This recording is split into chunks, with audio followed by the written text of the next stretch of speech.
Hi guys! Welcome back to my YouTube channel, Hey Adam G! Thanks for clicking this video. By the way, I'm Adam Hinato, a newly established Filipino pageant blogger based here in Manila, Philippines, enticing you to click that notification bell and subscribe button for more of my feel-good videos here. So guys, kamusta na kayo? I just want to thank you again for your lovely replies about my previous content, which was all about my Miss Universe Philippines wish list for the upcoming edition. As you can see, I made two separate videos about it so that we could really highlight the fresh faces that are about to join and have a different video naman for the crossovers and returnees at the same time. But right now guys, I can't help but develop this dilemma for the next Miss Universe Philippines title holder. As early as now, with girls na nagpaparamdam that they have plans of joining MUP more and more every day, this edition is shaping up to be a bloodbath. That the next Miss Universe Philippines will be happening in 6 months' time, and with the little amount of time to prepare, should we go for a fresh-faced beauty or a pageant veteran? Well, yan ang pag-uusapan natin, so you better stick around for my thoughts and insights.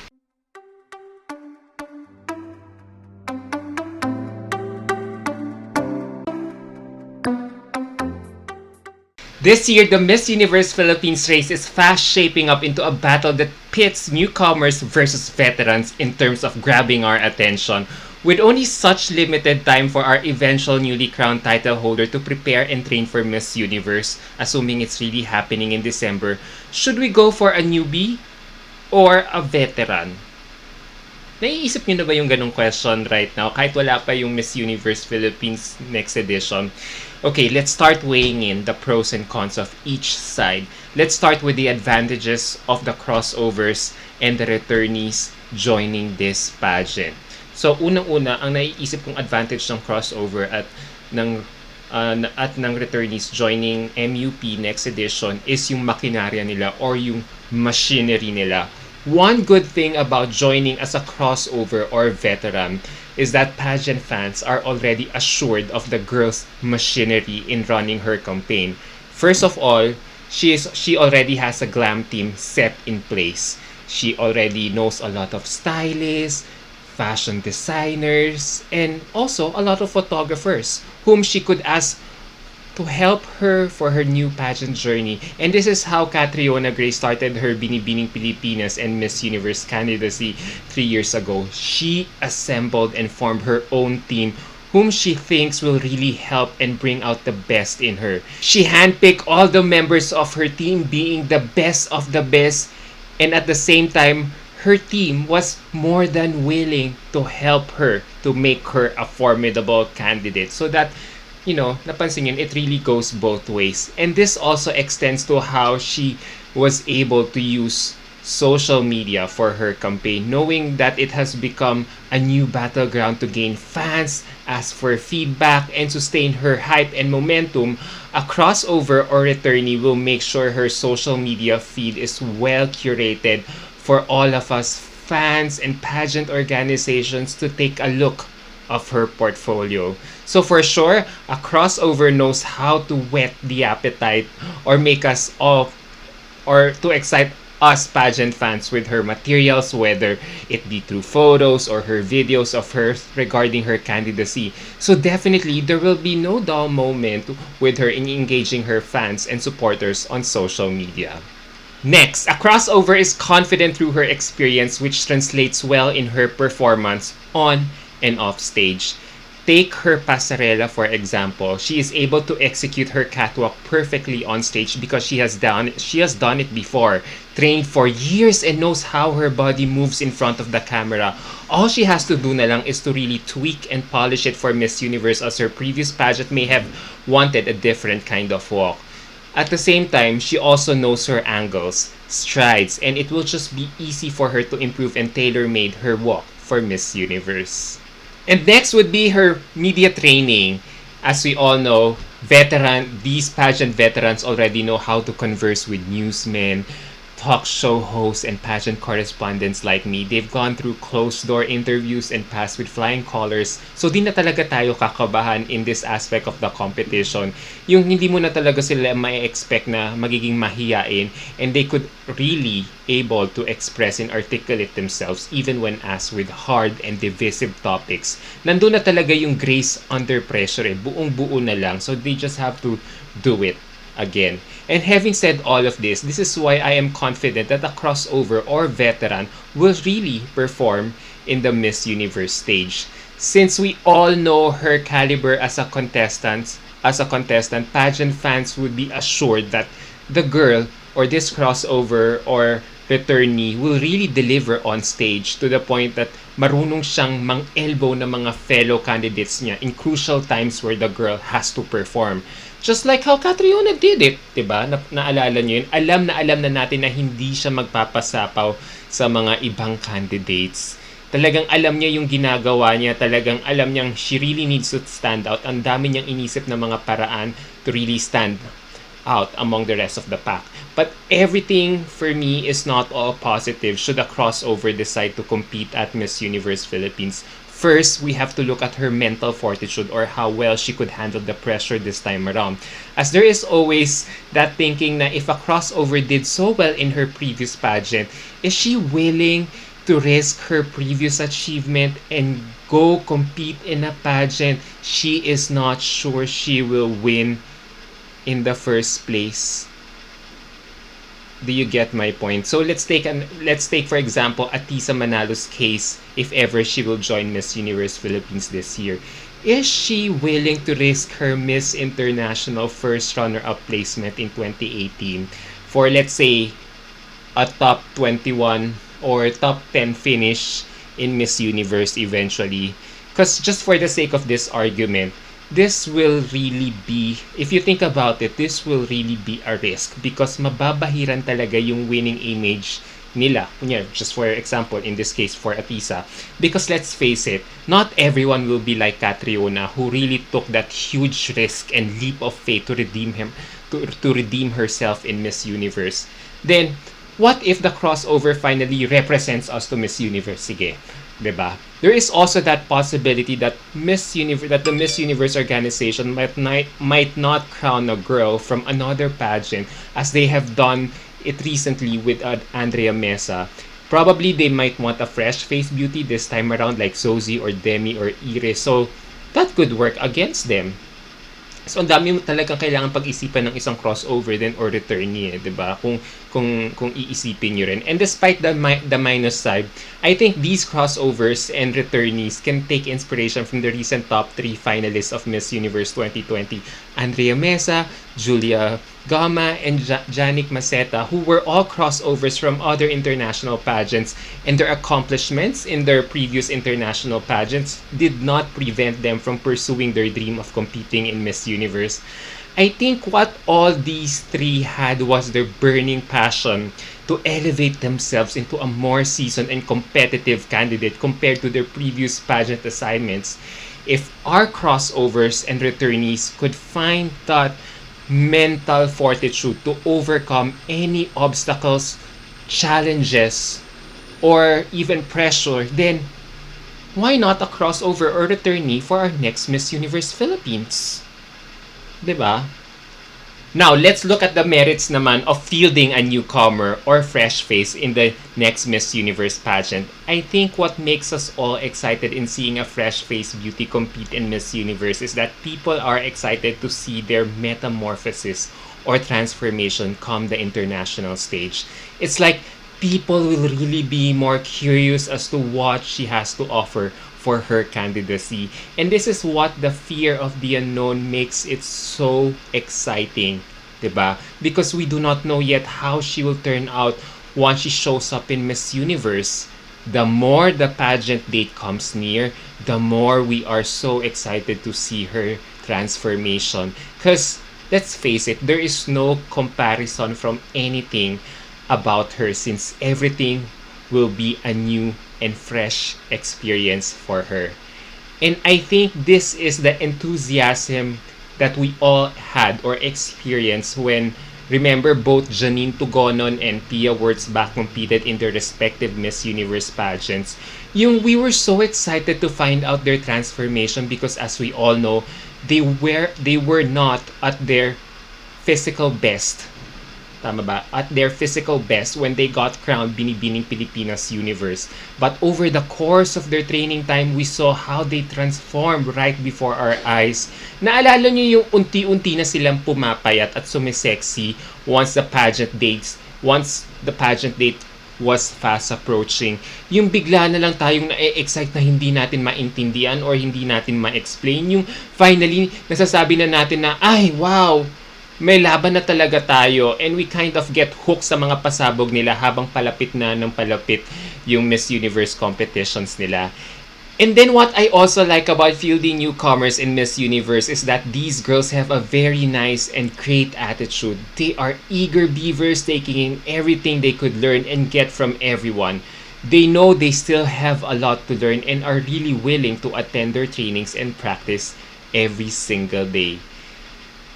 Diba? Do you agree with me? And I remember Robia Mateo and Bella Ismael were so generous in granting interviews to all of us pageant admins online at the height of the pandemic last year.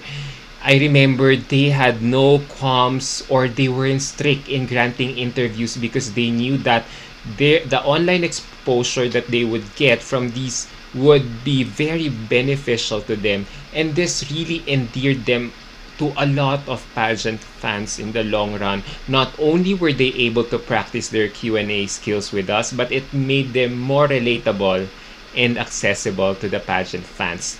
That when Miss Universe Philippines resumed months after, I think 5 months after, kasi March yun tapos October nag-resume, they had already, both Rabia and Bella had already amassed a huge fan base behind their candidacies, and they were able to develop confidence for the pageant.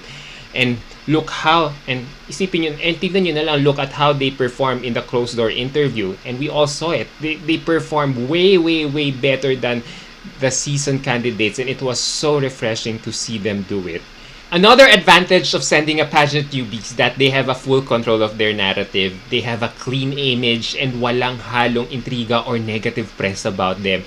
Then, even though there would be rumors that a certain girl has a bad attitude or unprofessional work ethic, although it may not be true, do we really want to risk sending a girl like that in Miss Universe?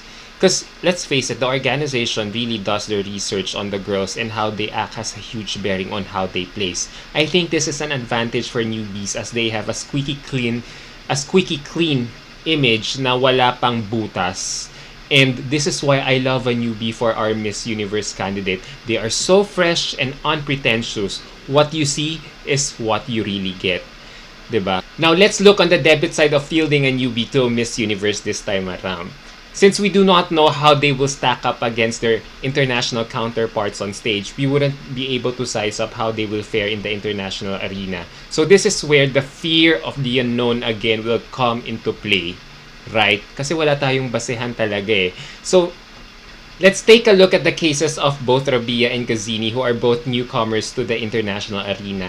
Remember, they did so well in their respective national pageants but only gave an okay performance once they set foot in Miss Universe. Unlike the veterans who consistently perform so well in both their national and international pageants, we cannot expect them to really deliver a solid performance. And also, with fielding a newbie, there is a chance that these girls may crack under pressure. Because we all know naman that with the Philippine sash, may kasama talagang mga bashers and haters alike. If a newbie is under the subject of immense scrutiny, she might not be able to handle it well and have a breakdown in the pageant itself. I believe it sends the wrong message to the organization for simply saying, I'm not ready for the responsibilities of the crown. But with veterans, on the other hand, they know how to block the hate and they activate from the negatrons on social media. So that would be a huge advantage for them. Now, with only a limited time allotted for training for the next edition, I do not know if a newbie could muster the courage to develop that winning mindset or mental fortitude that she could really win. Actually, I guess it will really depend on the girl. So this is why she has to employ a lot of strategies for her not to be affected by what's happening around her so that she could focus on her task at hand. And I think the best example of this was Pia Wurtzbach when she competed in Miss Universe 2015. I remember she was so laser focused on her Miss Universe competition that a lot of her fellow candidates thought that she was aloof and guarded. Pero yung pala, she was really focused on getting our fourth Miss Universe crown then. Because I think Pia knew that she was not the most beautiful nor had the best body in her batch. But she still conquered all her fears and doubts and eventually made it on her own. And I don't know if it's her Western thinking or her never say die attitude coming from her humble beginnings that really made her do this. But probably Pia knew that she had only one shot to do this, and she probably thought that she might as well train to death for the crown if she wants her life to turn around for good. So I guess, guys, it doesn't really matter whether we will field a newcomer or crossover or a pageant veteran in the next Miss Universe pageant. For sure, everything will boil down to the performance of this candidate during the finals. Well, to be honest, for me talaga, I think whoever star will shine on that night will really ultimately be declared the winner in the end. So whether she is a newbie or a crossover, probably what I could advise to these girls is that they should train and compete like they are already competing for Miss Universe in December when competing for Miss Universe Philippines this coming September, October, so that if she ends up representing us, a little fine-tuning na lang for her training will only be needed for her Miss Universe competition. At ngayon pa lang, the moment she signs up and submits her application form for Miss Universe Philippines, she really has to give her all, and that includes giving the very best of her performance in the preliminary competition or even during the pre-pageant activities pa lang. No stones left unturned. Train like Miss Universe is happening tomorrow, and bawal talaga maging kampante. Yun ang mga natutunan ko recently talaga. And I really think that this situation, what is happening right now, is only unique this year because of the pandemic. That there will be 2 Miss Universe editions this year within a span of 6 months. So, having said all of this, I think I just might go for a pageant veteran or a crossover as early as now for our next representative to Miss Universe. But if a newcomer exhibits the same fire, tenacity, and passion as what these crossovers have been doing, then why not? Then there is also a part of me that believes that a newbie could pull it off, with the likes of Steffi Aberasturi, Victoria Velasquez, and even Bea Luigi Gomez, who are very palaban as early as given but what I have been seeing on their social media accounts, then they could really give these veterans a run for their own money. Basta, guys, ang goal ko lang talaga, sana lang, makarampa na ulit tayo sa evening gown round ng Miss Universe at makaabot sa top 5. Kasi kung if ever mangyari, hindi na naman tayo makarampa this December. 3 years na tayong hindi nakakaabot doon. And aminin naman natin, hindi na exciting pag walang Miss Philippines hanggang sa top 5, diba? And siguro, regardless whether she is a newbie or veteran, I hope she is flexible enough to easily adjust at how Miss Universe changes its production format every edition at the last minute, because let's face it, we were really thrown out of the loop where, remember last time Miss Universe organization suddenly announced it was taking away the opening statement round in favor of the swimsuit competition right away. That's one lesson I really learned from the recent edition, and I hope that our next representative can cover all bases if ever another shake-up of the production format happens at the last minute. So, guys, at the end of the day, may the best woman win talaga. But that woman has to be really prepared kasi it's not going to be an easy job at the end of the day. That girl will be subjected to an intense scrutiny, to a lot of scrutiny, and she must be able to handle the criticism and even the pressure well. Because let's face it, the Filipino fans are very tough to please, knowing that we had sent very strong delegates in the past and we expect the same standards from this girl. So, aminin talaga. So, to the girl competing succeeding Rabia, no excuses. She really has to know what she has signed up for. She carries the legacy of our country na 11 years winning streak sa Miss Universe, and that's a lot of pressure to continue. Kayanin dapat niya because she really has an amazing team behind her. And as I always say, fate follows the prepared. You only have 6 months, so make the most out of it. So there you go, guys. What do you think about my latest commentary about this subject matter? Do I make valid points or not? Kayo ba? Ano bang mas bet nyo for our next Miss Universe candidate? Pageant veteran or newbie? Well, let me know your thoughts down below so I can see your line of reasoning this time around. Okay guys, until my next video, bye!